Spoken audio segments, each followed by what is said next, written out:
आदाब नाज़रीन, आपके पसंदीदा प्रोग्राम अदब को लेकर हम हाजिर हैं। मैं हूं आपका मेज़बान डॉक्टर जितेंद्र परवाज़। जैसा कि आप जानते हैं कि हम अपने इस प्रोग्राम के तहत किसी न किसी अहम मौजू को लेकर हाजिर होते हैं, किसी न किसी अहम शख्सियत से आपकी मुलाकात भी करवाते हैं। आज हम जिस शख्सियत से मुलाकात करवा रहे हैं आपकी, वो एक शायर हैं।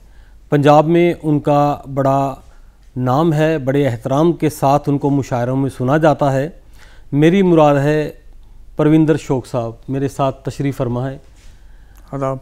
परविंदर शौक साहब पंजाब राज बिजली बोर्ड से चीफ इंजीनियर के पद से सेवा मुक्त हुए हैं।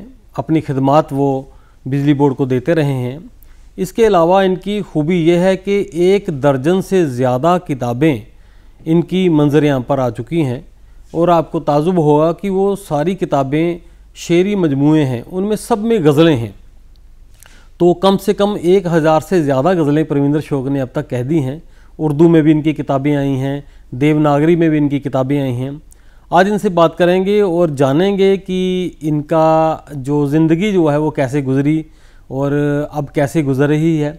आइए बात करते हैं। शौक साहब, आपका खैर मकदम है, इस्तकबाल है हमारे प्रोग्राम में। बहुत शुक्रिया। मैं जानना ये चाहता हूँ कि आपने एक अहम मकाम बनाया है पंजाब के हवाले से अपना मुशायरों की दुनिया में। जी। आप बहुत जगह पे छपते हैं, लोग आपके प्रशंसक भी हैं, आप मुशायरों में भी सुने जाते हैं।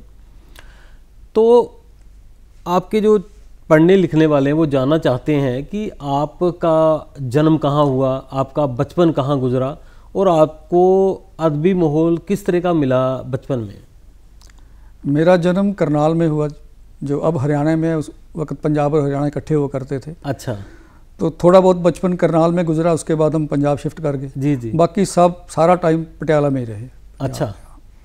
बाकी घर में माहौल की बात है, माहौल तो साहित्यिक माहौल तो बहुत था। अच्छा। मेरे फादर साहब और माताजी को दोनों को पढ़ने का बहुत शौक़ था। क्या बात। तो वहाँ से शौक़ मुझे भी लगा। अच्छा। तो पढ़ना शुरू किया। तो शायरी तो पढ़नी थी। अच्छा। उसके अलावा प्रोज भी बहुत पढ़ा। अरे वाह।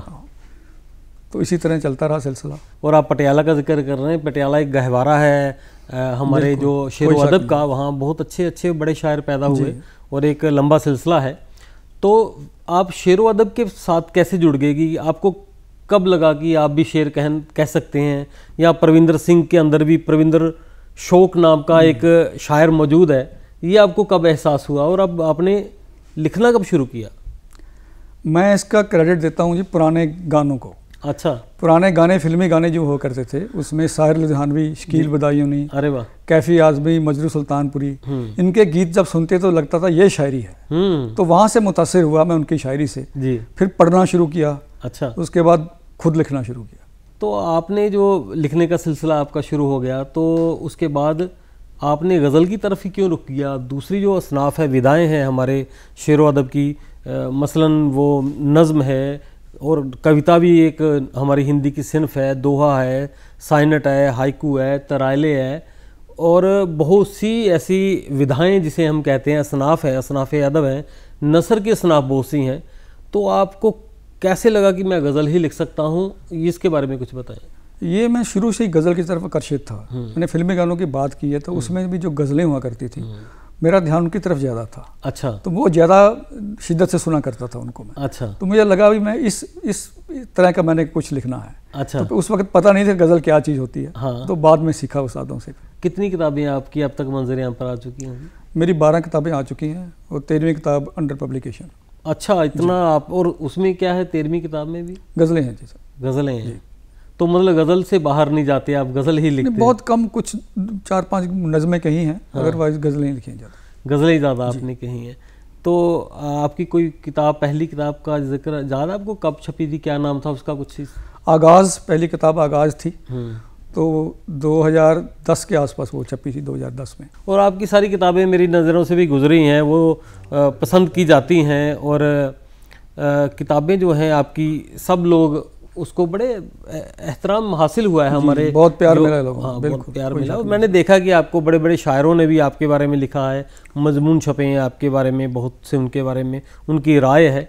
तो जो बड़े शायरों के साथ आपको मिलने के मौके मिले, उनके साथ पढ़ने का मौका मिला, तो वो कैसे चीज़ें हासिल हुई? और मैं एक बात और जोड़ना चाहता हूँ कि आपने किन लोगों को पढ़ा, किन लोगों को जाना, ये कुछ बताएं हमारे नाज़रीन को। शुरू में तो जैसे सब लोग पढ़ते हैं, गालिब, दाग देलवी और मीर तकी मीर, इन सबको पढ़ा। अच्छा जी। उसके बाद फिर बशीर बदर साहब, वसीम बरेलवी, इनको पढ़ा बहुत। तो ये लोग तो खुद अपने आप में इंस्टीट्यूशन है शायरी की, आपको पता ही है, आपसे बेहतर कौन जानता है। बेशक। तो बहुत मुतासर हुआ इन लोगों से। फिर अहमद फराज और कतील शफाई जैसे शायरों को पढ़ा। अरे वाह जी। तो मसला यह कि बिना मुताले के ये चीज़ें हासिल नहीं हुई। आज हम परविंदर शो को देखते हैं, एक मुशायरों का जाना पहचाना चेहरा, कि जिसके कदरदान जो हैं वो दुनिया भर में फैले हैं, तो वो आसानी से नहीं मिला, वो मुताले से वो बना है। जी जी बिल्कुल। तो इसके पीछे एक मुताला लंबा चौड़ा सफ़र है, कोई शक नहीं इसमें। तो परविंदर जी, मैं चाहता हूं कि आप, कुछ किताबें भी हैं आपके पास, आपकी कुछ चंद किताबें मेरे ख्याल में आप लेके आए हैं। ये कौन कौन सी किताबें दिखा दीजिए। ये गुफ्तगू है। अच्छा, हमारी स्क्रीन पे दिखा दीजिए ये किताब आपकी। ये उर्दू में किताब गुफ्तगू है। और किताबें दिखाइएगा। एक शिद्दत है। अच्छा, और किताबें दिखाइएगा आप। क्या सी? हालिद दिल। मतलब आपने उर्दू और उर्दू रस्मुल ख़त और देवनागरी रस्मुल ख़त दोनों का सहारा लिया अपनी बात कहने के लिए। तो ये अच्छा है कि हमारे जो ज़ुबान जो है वो तो उर्दू ही है, लेकिन उसका रस्मुल ख़त जो है वो अब 3 तरह से मानने लग गए लोग।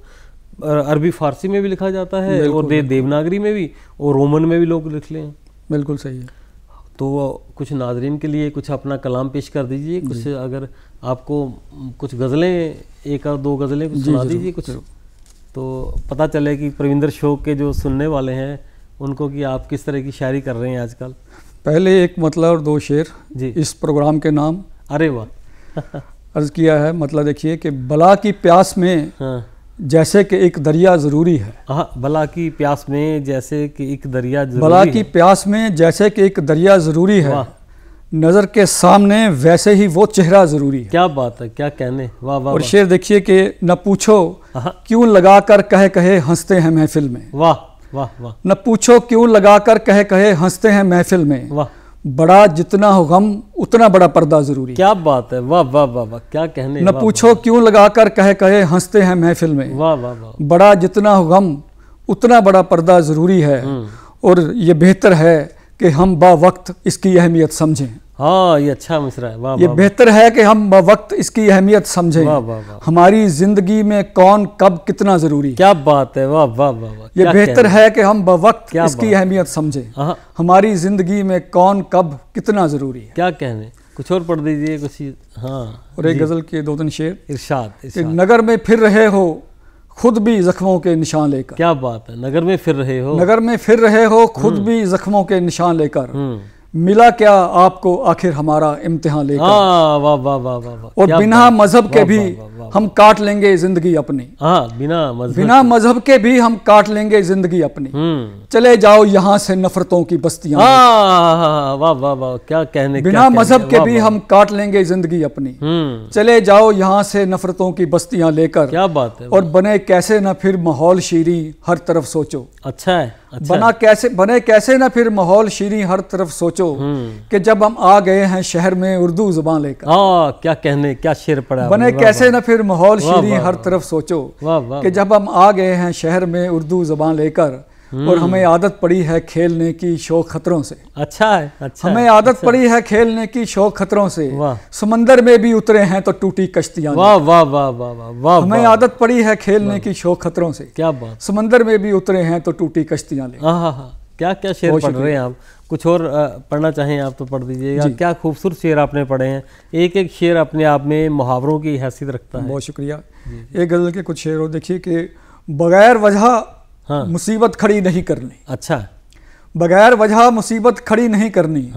हमें वफा की कोई बात ही नहीं। क्या बात है। बगैर वजह कोई मुसीबत, बगैर वजह मुसीबत खड़ी नहीं करनी। हमें वफा की कोई बात ही नहीं करनी। और ये याद रख के बुझाकर दिए पड़ोसी के। अच्छा है। अच्छा। ये याद रख के बुझाकर दिए पड़ोसी के, तेरे चिराग ने भी रोशनी नहीं। वाह वाह वाह वाह वाह वाह। ये याद रख के बुझाकर दिए पड़ोसी के। शौक साहब क्या क्या शेर। तेरे चिराग ने भी रोशनी नहीं करनी। और तेरा ख्याल जो आया तो शेर लिखेंगे। अच्छा, तेरा ख्याल जो आया तो शेर लिखेंगे, नहीं तो तय है कि फिर शायरी नहीं करनी। क्या कहने। तेरा ख्याल जो आया तो शेर लिखेंगे, नहीं तो तय है कि फिर शायरी नहीं करनी। और ये फैसला है तेरा अगर तो फिर जुदा हो जा, हमें भी शौक कोई पैरवी नहीं करनी। वाह वाह वाह वाह वाह, क्या बात है शौक साहब, आपने बड़े मुख्तलिफ किस्म के मफहूम जो हैं अपनी शायरी में नज़म किए हैं।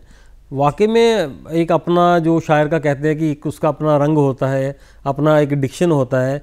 नाज़रीन, जब हम किसी को सुनते हैं, किसी को पढ़ते हैं, तो उसके शेरों से अंदाज़ा होता है कि वो आदमी की सोच किस तरफ की है, क्या उस पर किसी दूसरे शायर का कोई ऐसा रंग है, उस तरह की वो शेर कह रहा है। लेकिन जब परविंदर शौक को सुनते हैं तो मसला ये सामने खड़ा होता है कि हम इनका कंपैरिजन किसी के साथ कर नहीं पाते।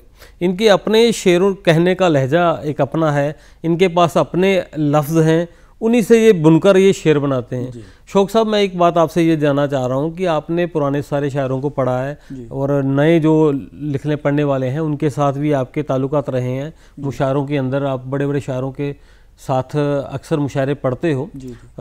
मैं जानना ये चाह रहा हूँ कि जो पुराने दौर की शायरी थी और जो आज शायरी हो रही है, आप इनमें क्या फ़र्क देखते हैं कि क्या इनमें फ़र्क आ गया? पहले किस तरह के शेर कहे जाते थे और आज क्या कैसी शायरी हो रही है? पहले ज़्यादातर मोहब्बत और जुल्फ़ो रुखसार की बातें की जाती थी और अब लोग बहुत अलग अलग मौजू पे लिखने लगे हैं। हालात हाजरा पे, सामाजिक पे, बहुत से मौजू अब मंजर यहाँ पर आ गए हैं, आपने देखा है शायरी में। तो ये अच्छी बात है कि हर तरह के मौजू जो हैं इसमें पिरो जा रहे हैं। तो शौक साहब, एक बात मैं ये भी आपसे जानना चाहता हूँ कि दुनिया बदल गई है जी। मीडिया, इंटरनेट, ये सब चीज़ें हमारे सामने हैं, सोशल मीडिया। तो जो सोशल मीडिया है, इसका शायरी को क्या फ़ायदा हुआ है या कोई नुकसान हुआ है? शायरों को शायर इसको किस नज़रिए से देखते हैं? फ़ायदा तो ये हुआ कि कुछ शायर जो इतने खुशकिस्मत नहीं हैं, लोगों तक नहीं पहुंच सके, उन्हें सोशल मीडिया ने पहुंचा दिया है लोगों तक। नुकसान अब ये है कि कुछ लोग जो शायर उनको कहा भी नहीं जा सकता, वो सोशल मीडिया की वजह से मशहूर हुए हैं। कुछ लोग ऐसे भी हैं जिन्हें शायर भी नहीं कहा जा सकता, वो सोशल मीडिया की वजह से मशहूर हुए हैं। शायर होना और ऐसे मशहूर हो जाना, इसमें क्या किस नज़रिए से देखते हैं? सोशल मीडिया इसमें फिर थोड़ा नेगेटिव रोल भी प्ले करता है। सोशल मीडिया को क्या पता कुरान किस आदमी का मयार कितना है, ये भी तो है ना। हाँ। हम लोग सुनते हैं, हमें तो पता है मुशायरों में दाद उसको मिलती है जो मयारी शेर हो। सोशल मीडिया ये नहीं देखता। अब सोशल मीडिया पे अब ये तो कर नहीं सकते भी हम शायर अच्छा और बुरा वो उसको तय करें, तो ये तो लोगों को तय करना है। लोगों को तय करना है कौन शायर अच्छा है कौन बुरा है जी। ये तो है, लेकिन ये है कि एक प्लेटफॉर्म एक नया मिल गया। हाँ, प्लेटफॉर्म है, इसमें कोई शक नहीं। अच्छा परविंदर शौक साहब, आप एक पंजाब राज्य बिजली बोर्ड के बड़े अधिकारी के तौर पर काम करते रहे हैं, चीफ इंजीनियर के सेवाओं से आप मुक्त हुए हैं। अब क्या माहौल है? अब आपके पास वक्त होता है बहुत सा, और घर में किस तरह का माहौल रहता है? आपको शेरो सुखन के लिए कैसा माहौल मिल रहा है? शेर कहने का कब मौका मिल जाता है? और इसके साथ बात ये भी जोड़िएगा कि आपका मुख्तलिफ पेशा है, वो इंजीनियरिंग का काम और ये दिल की इंजीनियरिंग अलग तरह का, तो इन दोनों को आपने तालमेल कैसे बिठाया और अब क्या माहौल है आपके घर में? घर में माहौल तो बहुत अच्छा है। इस मामले में मैं बहुत खुशकिस्मत हूँ कि घर में सभी लोग शायरी पसंद करते हैं। अच्छा। और मेरी शरीक हयात जो है वो मेरी पहली श्रोता हैं। अच्छा। कुछ लिखता हूँ सबसे पहले उनको सुनाता हूँ, उनको शायरी की बहुत समझ है। अरे वाह, ये बहुत कम लोगों के हिस्से में आती है। और इवन मेरे बच्चे भी शायरी बहुत समझते हैं। अच्छा जी। तो बाकी रही आपकी बात पेशा के बारे में, तो ये तो आप भी जानते हैं कि शायरी के लिए कुछ माहौल नहीं चाहिए। अगर हम सोचें कि हम आप फ्री बैठे हैं कुछ लिख लें, तो ऐसा कुछ नहीं लिखा जा सकता। कई बार हम मीटिंग में बैठे हैं, किसी में वहाँ कोई शेर सूझ गया, कुछ आप कुछ नहीं कह सकते। ये है मतलब शायरी वो चीज़ है। प्रोज की बात अलग है। अच्छा। प्रोज ये आप बैठे हैं, फ्री बैठे हैं, आप प्रोज लिख लें, कुछ भी लिख लें। हाँ। लेकिन शायरी नहीं हो सकती ऐसे। तो वो जो दूसरे शायर बहुत से ऐसे होते हैं, वो काफ़ी रदीफ लेके बैठ जाते हैं, कॉपी पेन लेके के लिखेंगे, तो आप उनको किस नज़रिए से? वो शायरी नहीं है, वो दिल से निकली हुई शायरी नहीं है। अच्छा। वो ज़बरदस्ती की हुई शायरी है। वो तो पढ़ के लोगों को सुन के पता चल जाएगा। अच्छा। कहने की जरूरत नहीं है। तो जो कहते हैं कि आमद होती है, क्या आबुर्द होती है कि कुछ कसरत से शेर कहे जाते हैं, कुछ आमद के होते हैं। जी जी बिल्कुल। तो आप दोनों में फ़र्क निकाल रहे हैं। और जी जी जी हाँ। और आपके बारे में कहा जाए कि आप आमद के शायर हैं। 100% बिल्कुल।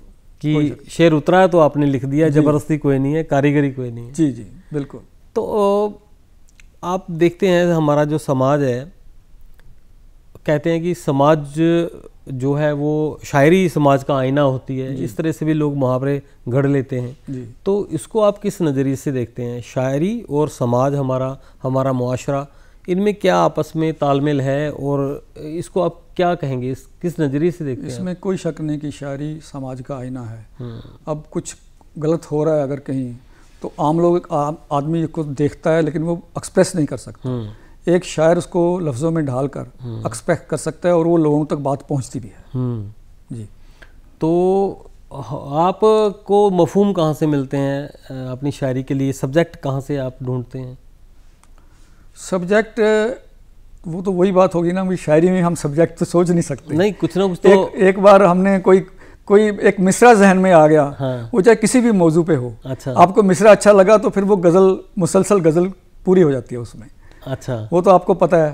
फिर उसमें फिर काफिया, रतीब सब रोल प्ले करते हैं। हाँ। मौजू उस वक्त लिखते वक्त तो मौजू नहीं पता हम इस मौजू पे लिख रहे हैं। गज़ल तो वैसे भी अलग अलग मौजू पे होती है। आपका तो है ही गज़ल पे ज़्यादा काम। लेकिन यह है कि जब हम पढ़ते लिखते हैं, समाज में जाते हैं, माशरे को देखते हैं, लोगों से बात करते हैं, तो उसमें से बहुत सी चीज़ें ऑब्जर्व करते रहते हैं हम लोग। बहुत सी चीज़ें हमारे अंदर समा जाती हैं, लेकिन जब हम लिखने पढ़ने बैठते हैं तो वो चीज़ें सामने आ जाती हैं। ये बहुत अच्छी वजाहत आप कर रहे हैं।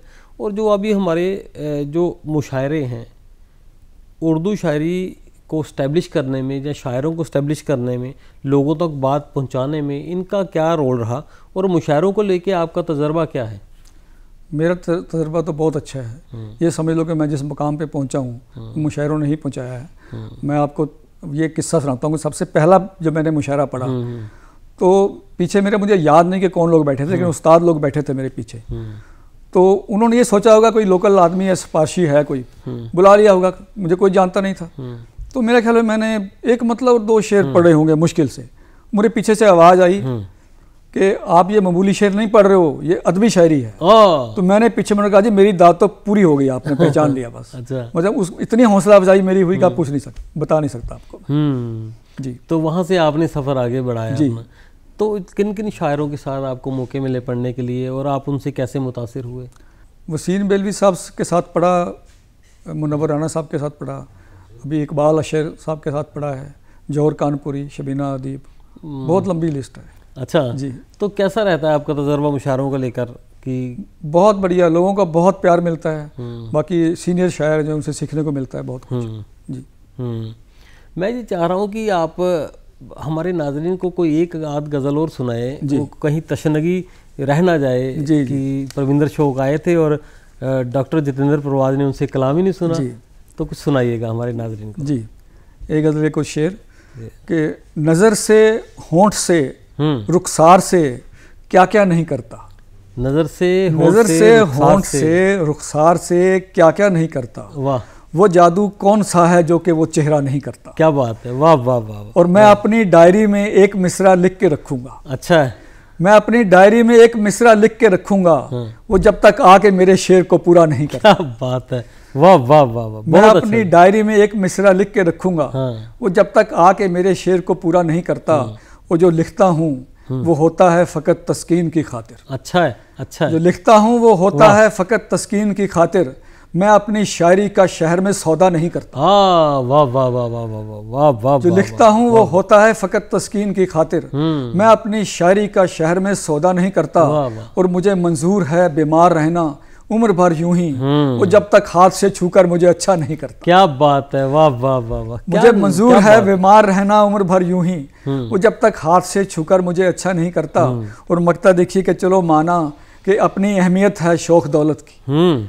चलो माना कि अपनी अहमियत है शौक दौलत की, ज़माने में मगर हर काम ही पैसा नहीं करता। अच्छा है, अच्छा है, अच्छा है। चलो माना कि अपनी अहमियत है शौक दौलत की, ज़माने में मगर हर काम ही पैसा नहीं करता। बहुत अच्छे आपने अशार जो हैं आपके, मानना पड़ेगा आपको कि आप जो बात लेके आते हैं और उसमें कोई ना कोई पहलू निकल आता है, कोई और मतलब कोई आप पहुंचाना चाहें, कोई दो एक शेर और पढ़ दीजिए जी, क्योंकि ये मौका है कि आपकी बात दुनिया तक जा रही है, आपके चाहने वालों तक जा रही है। एक गज़ल और देखिए कि चल के माना के सलीके से नहीं आए हैं। अच्छा। चल के माना के सलीके से नहीं आए हैं, होश पूरा है मगर पी के नहीं आए। ओ वाह वाह वाह वाह वाह। चल के माना के सलीके से नहीं आए हैं, होश पूरा है मगर पी के नहीं आए हैं। वाह। हमने सींचा है इन्हें खून देकर शिद्दत से। अच्छा है, अच्छा। हमने सींचा है इन्हें खून दे के शिद्दत से, ये जो अशार हैं जादू से नहीं आए। वाह वाह वाह वाह वाह वाह।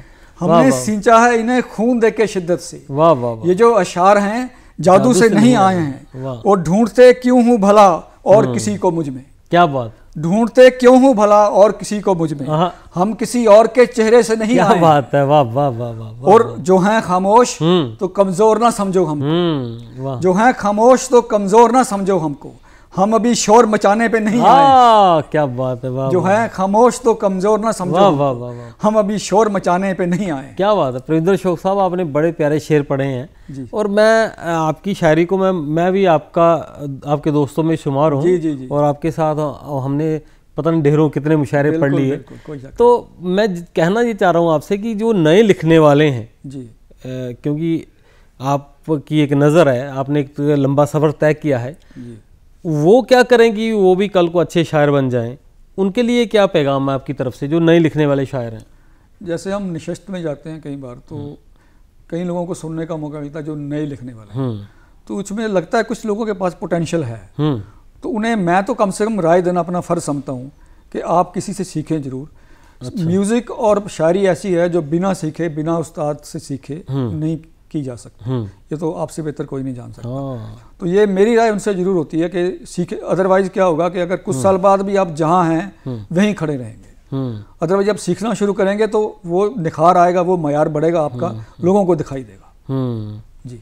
तो आपका कहना यह है कि सीखना चाहिए किसी से चीज़ों को, और पढ़ना भी बहुत जरूरी है। पढ़ना भी बहुत जरूरी है। वो आम कहते हैं ना, जो लिखना चाहता है वो लिखे कम पढ़े ज़्यादा। हाँ, सही बात है। नाज़रीन, मसला यह है कि जो नए लोग आए हैं हमारे माशरे में, हमारी उर्दू अदब की दुनिया में, तो वो चाहते हैं कि हम आज आए हैं और कल हम लोग स्टैब्लिश हो जाएं, मशहूर हो जाएं। लेकिन ये एक लंबा सिलसिला है। आप देख रहे हैं प्रविंदर शोक साहब को कि इन्होंने कैसे मेहनत की और कैसे ये आगे बढ़े, इतनी किताबें आने के बाद फिर ये एक बड़ा चेहरा बन पाए। तो प्रविंदर शोक साहब, आपको अपने स्टूडियो में हमें बुला के बहुत अच्छा लगा। आपको इतना अच्छा कलाम आपसे सुना, तो हमारा जी है कि आपको एक बार फिर हम दावत देंगे, फिर और भी आपसे शेर सुनेंगे।